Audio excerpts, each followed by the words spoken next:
Right, good morning everybody.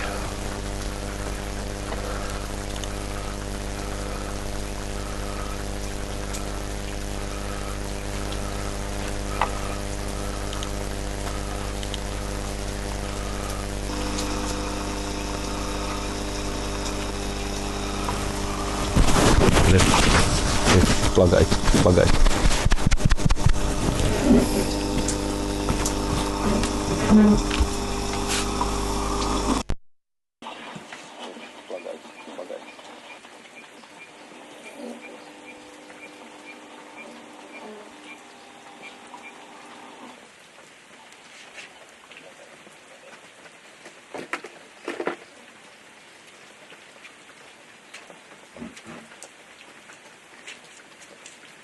Okay.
Alright, good morning everybody. So, a slight change in plan.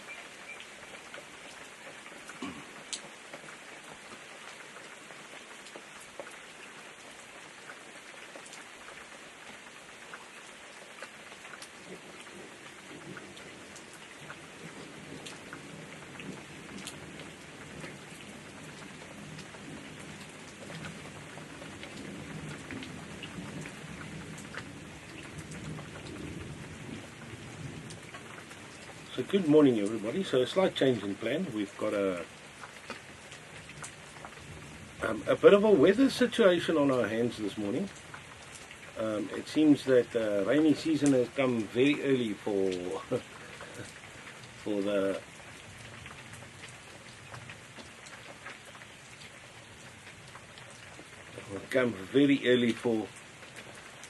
Zululand. So we're going to do Q&A today. So we are stuck on our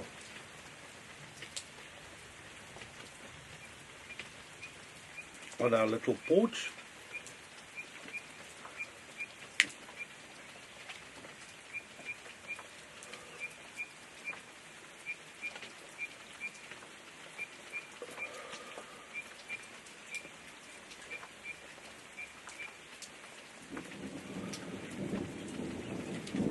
So the whole purpose today is so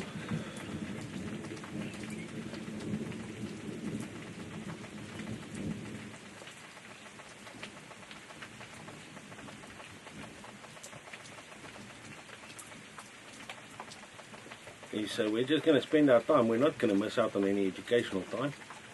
So we're just going to talk about if you guys have any conservation questions or wildlife related questions.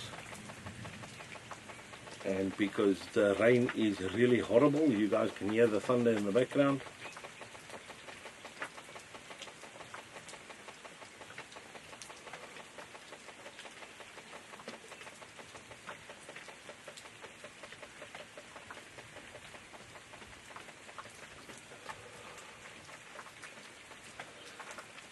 How's it, Ivy? How you doing? So small change of plan. So we are doing a Q&A session like we're normally doing, just with some views of the bush.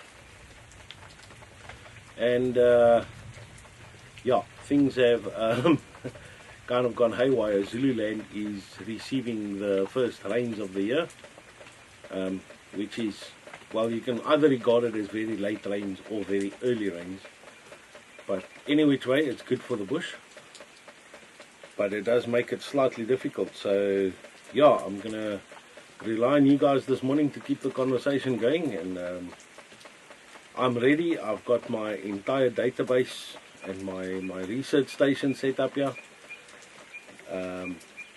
So yeah, let's have some fun this morning.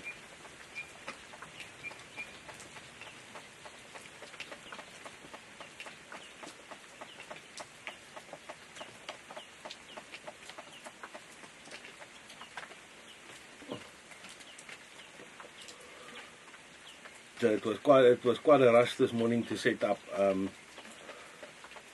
a new studio quickly, so that we can stream from stationary outside. I had to remove all the equipment and quickly move it to a place where it is safe and possible to do so.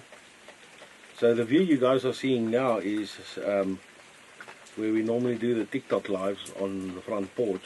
I've just got the second camera pointing in the direction of the sunrise, which we're not really going to see because it's super overcast.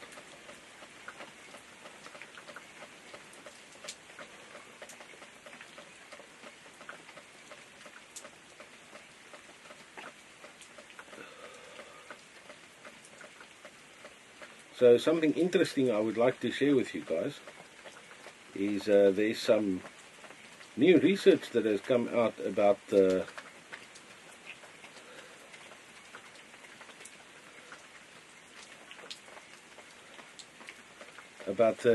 Great Migration in East Africa, and it's quite interesting. So for years people have been telling everybody that we've been saying that the Great Migration is so great, it's millions of wildebeest and so on, and a new research method that's been pioneered by the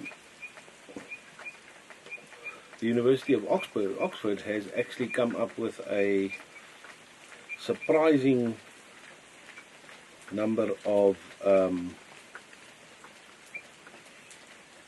a surprising result.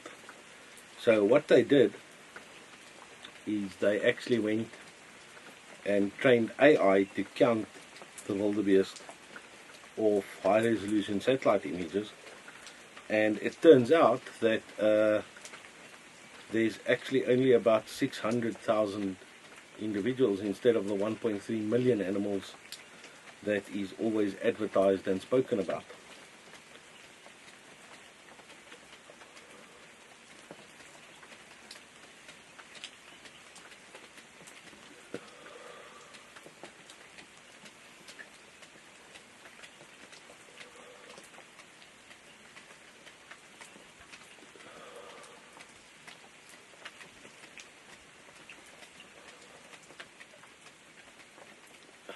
Which is quite interesting, because that means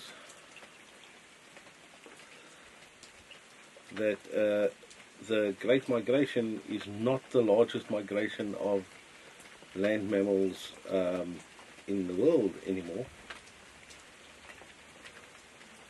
It is now in South Sudan.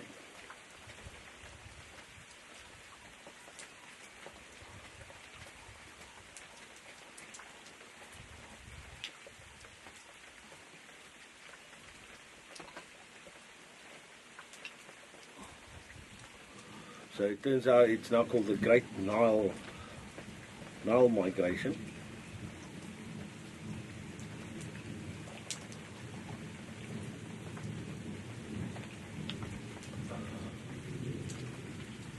There we go, folks. So just a quick update. We have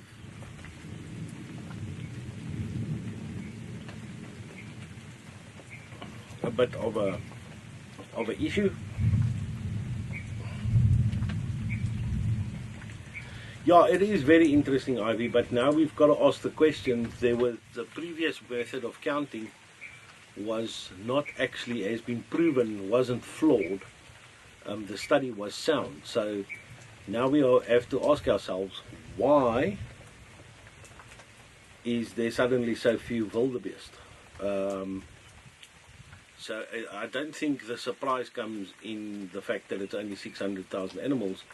I think the surprise comes that the numbers have gone down dramatically, because even if you account for overcounting on the previous methods, there should still be about 1 million wildebeest. Now, even if you account for wildebeest that could have been missed because of tree cover and things like that by the AI, then you only get to a number of about 700 to 800,000. So it's a serious problem. Yeah. So that's what we need to figure out now. So now it brings a spotlight on things like the Radisson Hotel theory and question. How does that mean that what effect is that going to have on the population? Because obviously human reaction has got something to do with it. But now, on the other hand, the new largest land mammal migration in the world turns out that it would have surpassed the Great Migration in any case, because it's nearly 6 million antelope. And it's only been missed because nobody's been doing research in South Sudan and that area because of the civil wars and things going on. So we're talking about 6 million antelope of varying species. So it's white-eared cob, tiang, and Mongola gazelle, and also the bohori buck. So that's quite entertaining. So yes, guys, this is going to be very similar to our YouTube lives or our TikTok lives, because unfortunately the weather is just horrible, and I don't see it letting up anytime soon.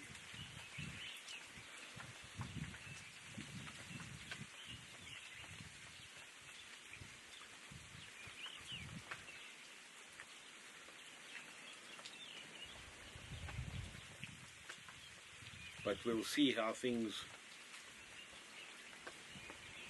progress.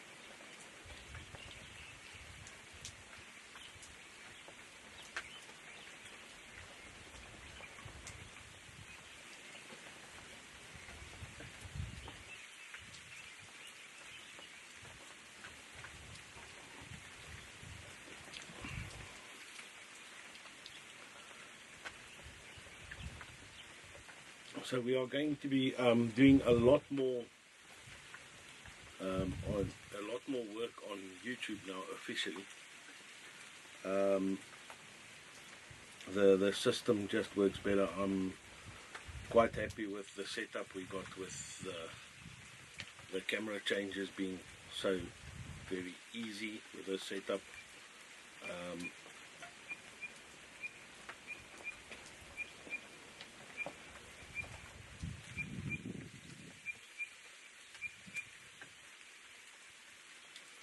But I think that is what we'll go for this morning.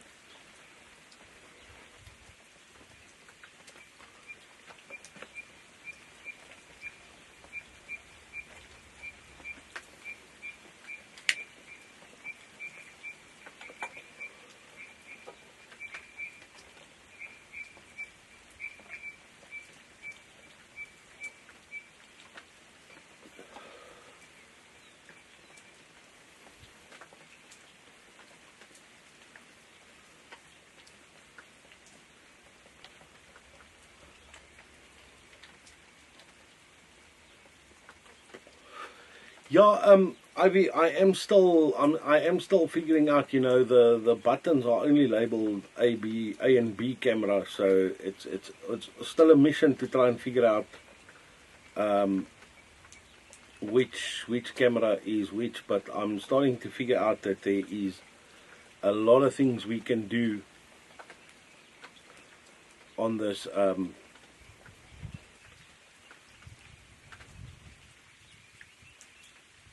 on with this little device that we got. I'm actually super impressed.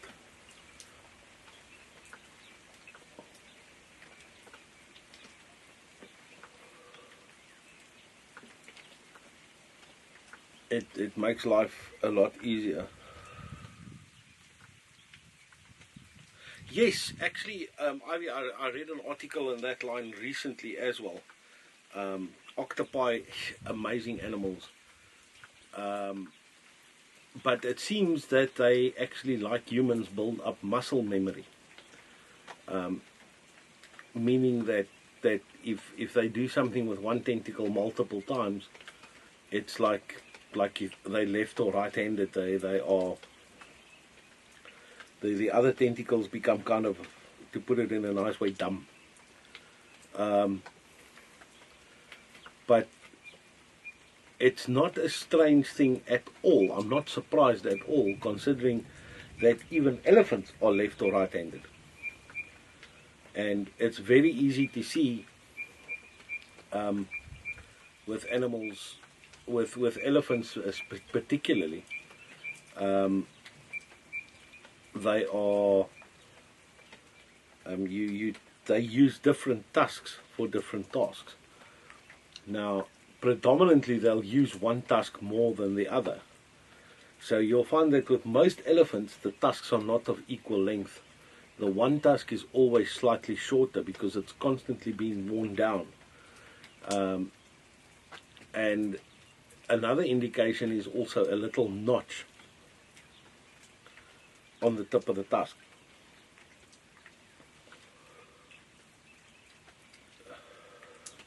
So generally you can look at elephants, and if the tusk that is shorter is the one that gets used more, so you can actually quite easily tell whether the elephant is left or right-handed. What I find very interesting about that statistic, though, is that the majority of the human population is right-handed, about 80% versus 20%. And in elephants, it's just the opposite. It's about 80% left-handed. Now, it leads us to ask a lot of questions.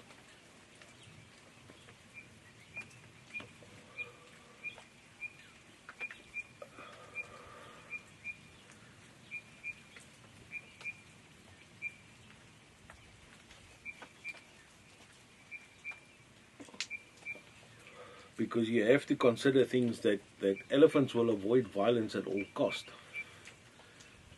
Humans, on the other hand, we are a very violent species, so we actually wondering whether the left brain versus right brain thing has got something to do with the behavior.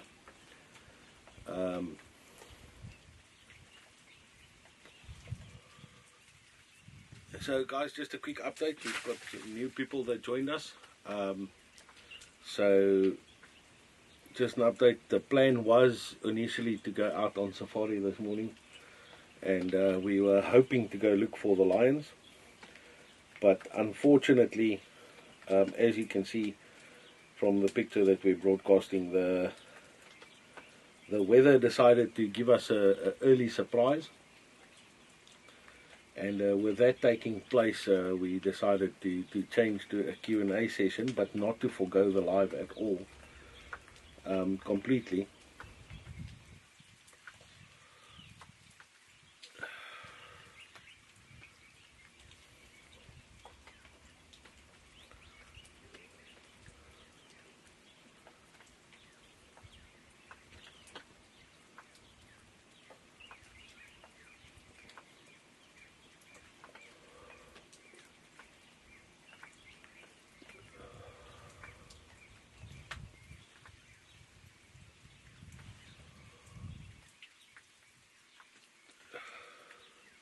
So I'm going to rely heavily on the audience this morning to keep this interesting. So if you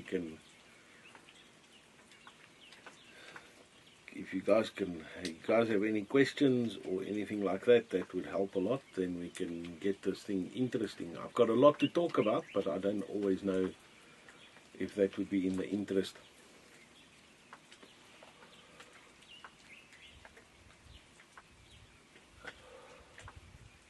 Well, the birdies are awake and they're active. I don't know if you guys can hear them in the background.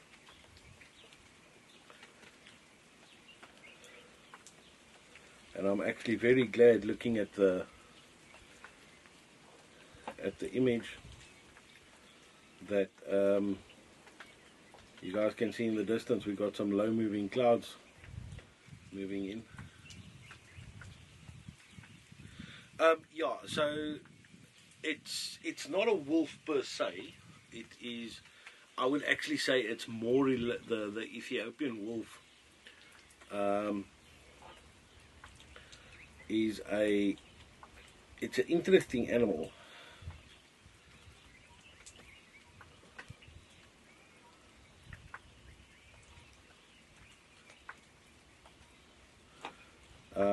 So the closest living relative of a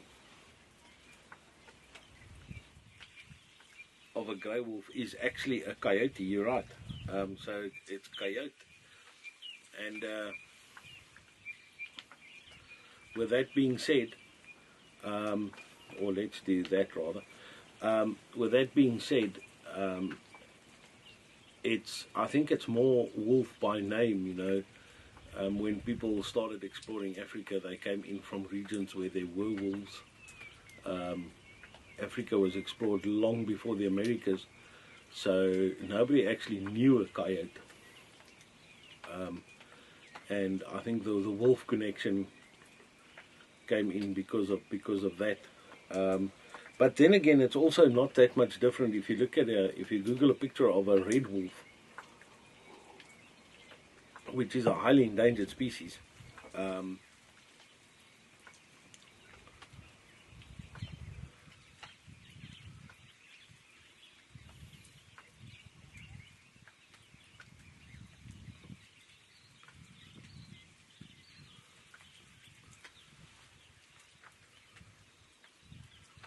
The red wolf is a very interesting animal, which leads me to, I was watching last night with a big debate. Paleontologists are very upset about the whole dire wolf situation.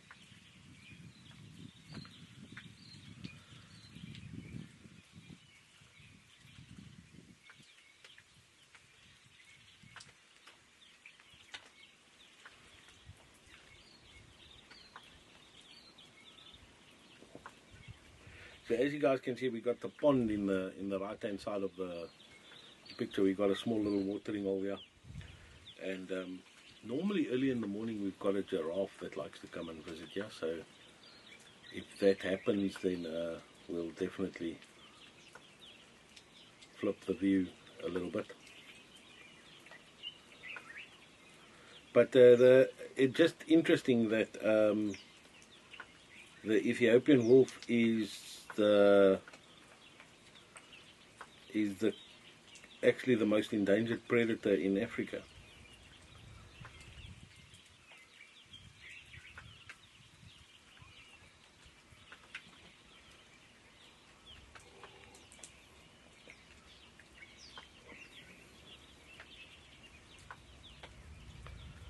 And it's very difficult. Conservation efforts on the Ethiopian wolf it's difficult, because once again you've got wars and conflict and things impacting nature in such a way that it makes it very difficult to do any conservation work there. I mean, not too long ago I was watching, well, actually quite a while ago, when they initially did the 2016 study on giraffes. Dr. Julian Tennessee, when he went out to collect samples, In the Central African Republic, he actually got their helicopter got shot at by poachers as they were looking for giraffe. To the point where they managed to get, they wanted to get more samples from more animals, but they just decided, well, one sample is enough.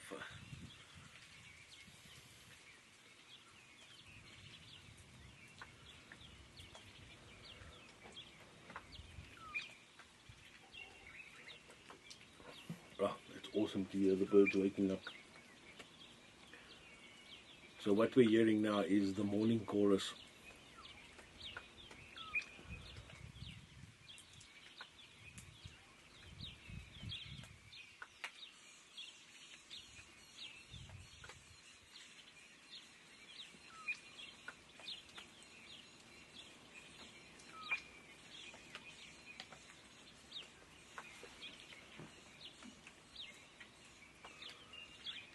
Yeah, so it's not wolf behavior at all, and it's actually not coyote behavior. It's they're a species onto their own.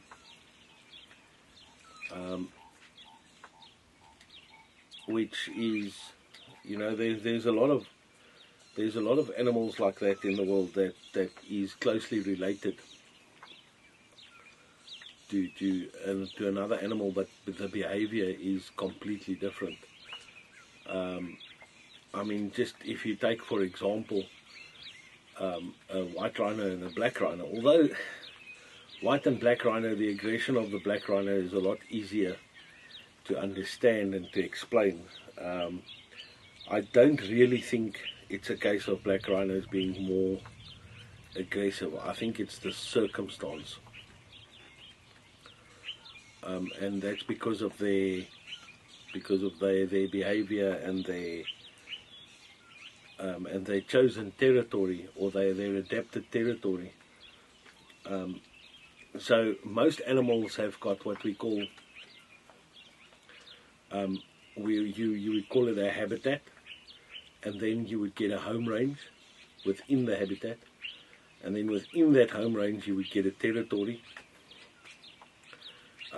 So it's the way I normally explain it to guests is that the habitat is your country, the home range is your city or your neighborhood, and then your territory is your home. And with white rhinos, contrary to popular belief, people always say that their eyesight is bad and they're virtually blind, and that's not truly the case. It's more a case of they can see, they see a blurred image. So they do react to movement at long distances. They do pick up movement. They might not see exactly what it is, but they do pick up the movement. Now, with a white rhino being in a wide open area, once you start approaching this animal, they've got definite signs that they give you to tell you that they are about to get aggressive. Number one of which is, I don't know if you guys have ever seen this, but approaching a white rhino, you'll get a point where the rhino will look straight in your direction. That's the first thing that it spotted you. And then if you get closer, what they tend to do is they curl their tail. The tail that normally hangs down curls up, and it almost looks like a little whirly pigtail. Now at that point, that animal is super stressed and ready to get going. So, but the difference is with a black rhino is black rhinos are in the thicket. So they are, when you approach them and you get into that territory sign, they know you are there, and they do give you those signs. But the problem is, in the thicket we don't see those signs, and that is why black rhinos get this label that they are more aggressive than white rhinos, because by the time you see the animal, you are already in its territory, and you're already in its comfort zone. So most of the time when you find a black rhino, by the time you see it, that animal is truly ready to go, and the best idea would be to find the closest tree and get as high as you possibly can. I know a lot of people have gotten chased by black rhinos. So there's actually a funny story about that in the Kruger Park. We, amongst the guides, we always talk about the marriage that ended before it started. And what it was is, on one of the trails in the Kruger Park, there was a honeymoon couple, and the girl was, or the wife was very nervous about walking in the bush, and her new husband was like, no, come on, let's go, we'll do this walk, we'll do this fantastically, I'll take care of you, I'll make sure nothing happens to you, we've got a ranger with a rifle, everything is fantastic. And they got into a situation with a black rhino, and it was one of those situations where nobody listened, and everybody just scattered and went for a tree. And by the time that everybody came down, I'll never forget, Jaco Buys told me the story, rest in peace. He reckons by the time they got out of the tree, he saw that this woman is not very happy, and she was boiling with anger. And he went up to her and he said, no, you know, these things happen and whatnot, she mustn't be angry with him. And she said, no, she's not angry with him, she's angry with her husband. And it turns around, when she turned around, there was actually boot prints on her back, where, yeah, according to this oak, she was taking a bit long to get into the tree, so he actually stepped on her to get into the tree before her. So that's a honeymoon that went sideways very quickly.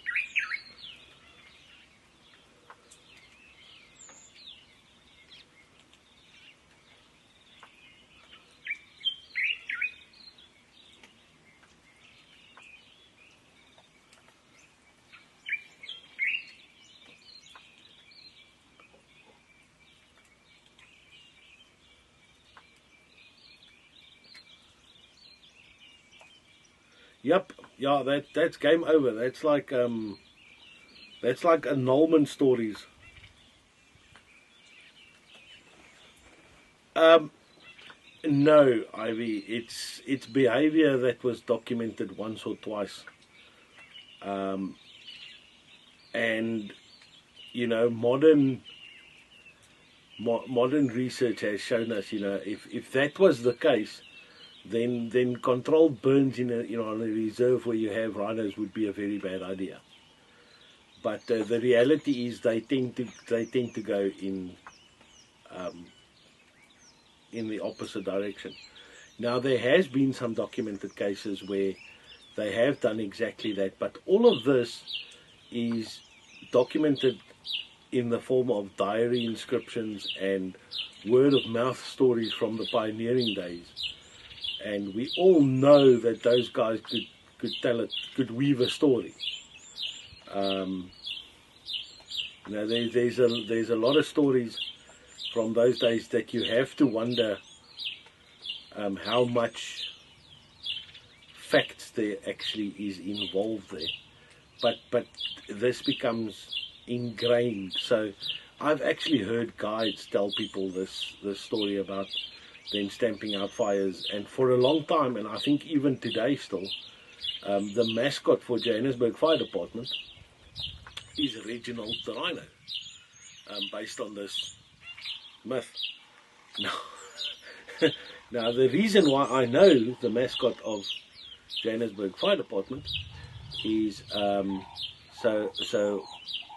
you all know I had a previous career as a paramedic, And I actually started in Johannesburg Fire Department as a volunteer at the age of 16. So I spent my weekends working at the fire station. And the starlings are going at it this morning. And one of my volunteer duties was in 1999.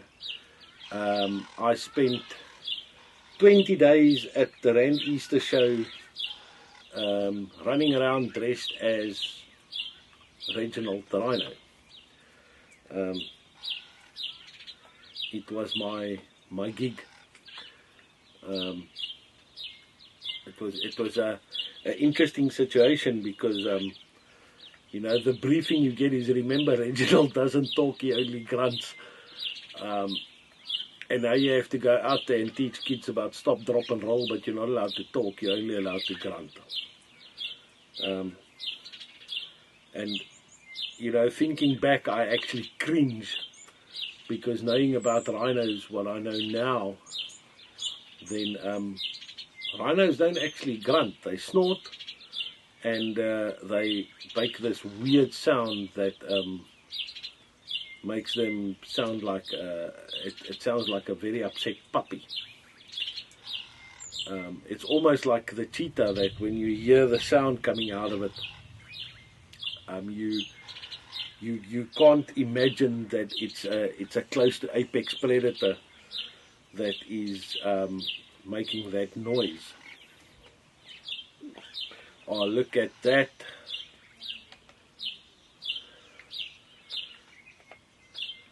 Got those low clouds coming in. Geez, I can't even see the mountains on the other side anymore.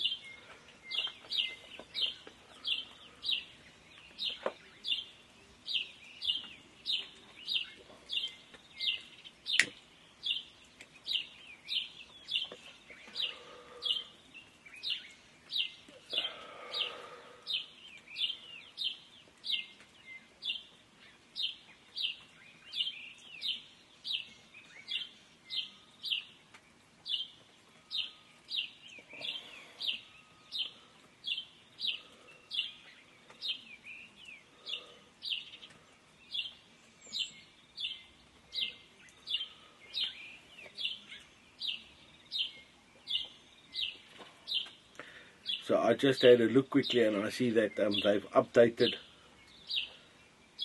the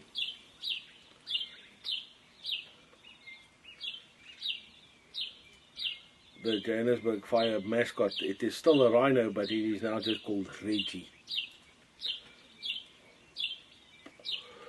Yeah, I've got a whole bunch of Cape Glossy starlings yeah, close to us, that is just going psychotic.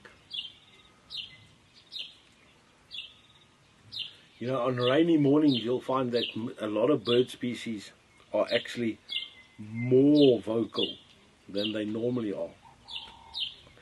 And the reason for that is that just like most animals, they do have a component of scent to their territorial behavior.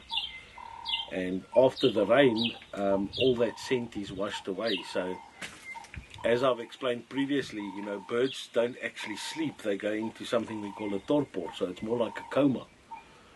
And when they wake up from that, and all of a sudden they recognize the surroundings, but none of the smells are there and whatnot, then they double down on the territorial calls.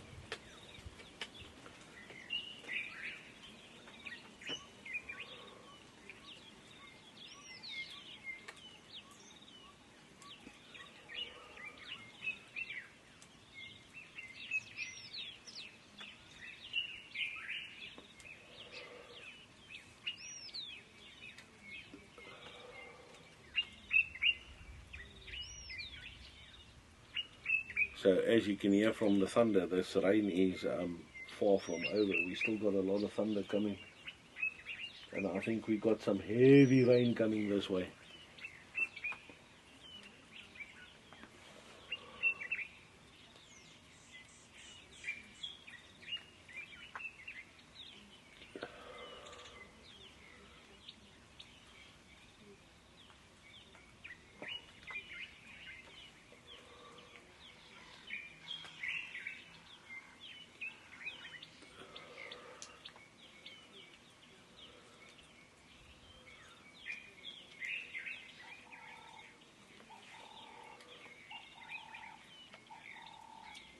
So once again, welcome to everybody watching. Just a quick explainer. We did get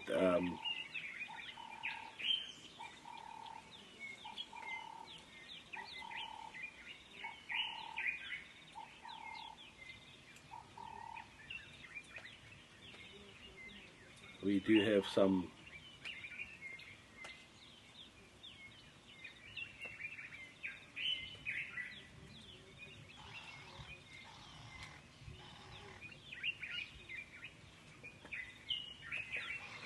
inclement weather, if we can put it that way, and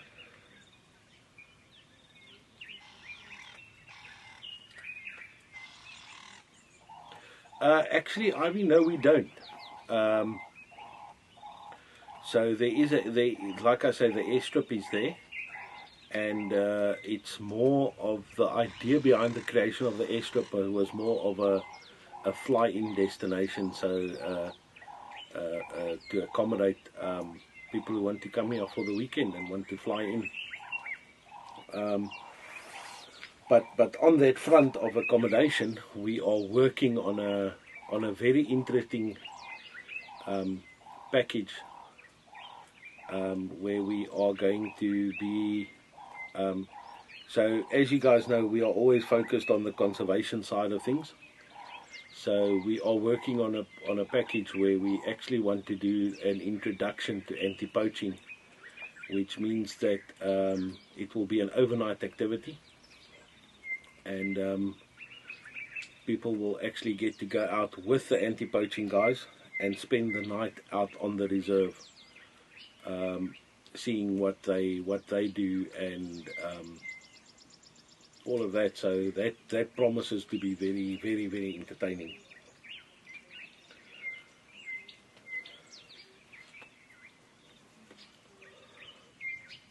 And then on the other hand, I'm working hard to start the astronomy streams. So I've got some work in that regard to do today. So the challenge is to get a camera that we can live stream from to actually broadcast what the telescope sees. Now, yeah, that's I had to put on my engineering hat for that one, because believe it or not, something like that is not readily available. Most people, most companies have only got an adapter that works on a phone. So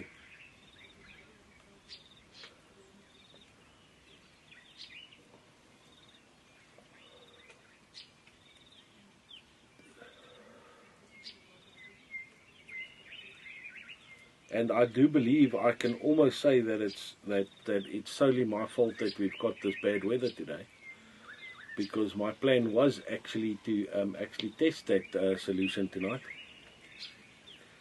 And as the old adage goes, if you want rain, unpack your telescope and get ready for a stargazing session.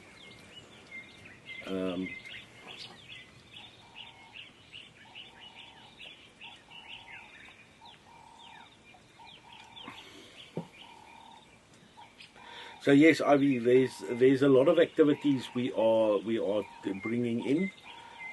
We are also going to allow mountain biking on the reserve in the company of some anti-poaching rangers. The caveat to that is people need to supply their own bikes. So you need to come here with your own mountain bike, and then you can join the rangers on a bicycle patrol, which I think is really awesome. There's not a lot of places that and the trails here, the roads here can get interesting. So I think it will be some interesting mountain biking. Not that I know anything about mountain biking. I mean, the last time I was on a bicycle was grade 12, going to school. And then I got my license and I've never looked back.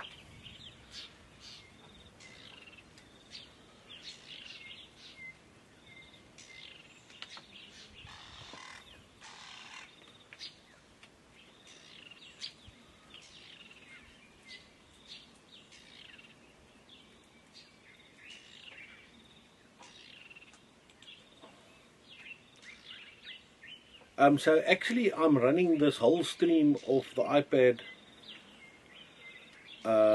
through Camo Studio. It's just a lot more flexible than the YouTube platform. So we're streaming from, and that's why we've got a bit of a rather lengthy delay in me responding to the comments, because I'm streaming from Camo Studio to the YouTube server, from the YouTube server out to you guys, and then it takes that whole route to come back. But so far I'm very happy with the setup we've got.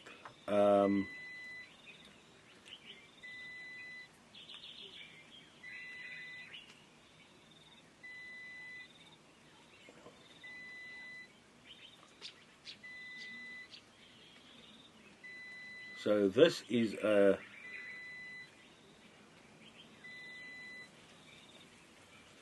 an interesting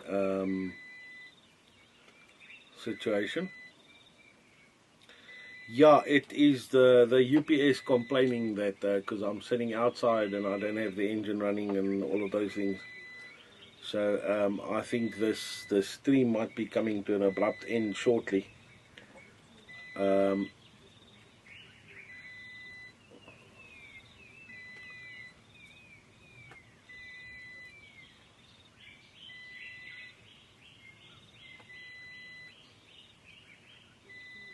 But I'll keep on going until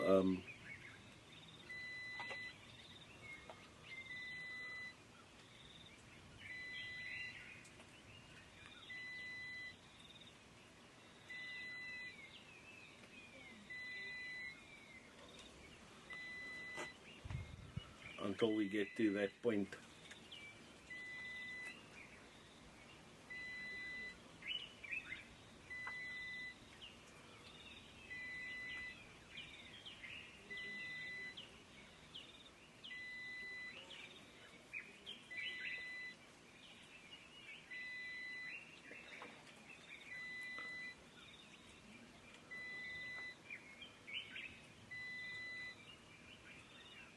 So right guys, that is I think I'm going to give it another couple of minutes till we get to the 50-minute mark. And yeah, Ivy, yeah, sorry for that. That's the one oversight I should have had. I should have used mains power and not the UPS. But everything was connected and moved on, but so we learn. And yes, hope you guys have a fantastic morning.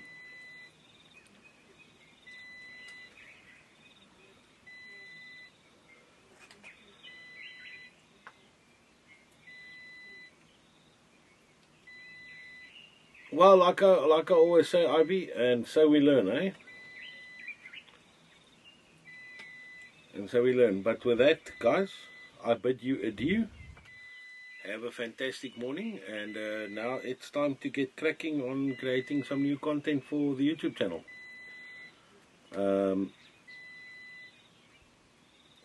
And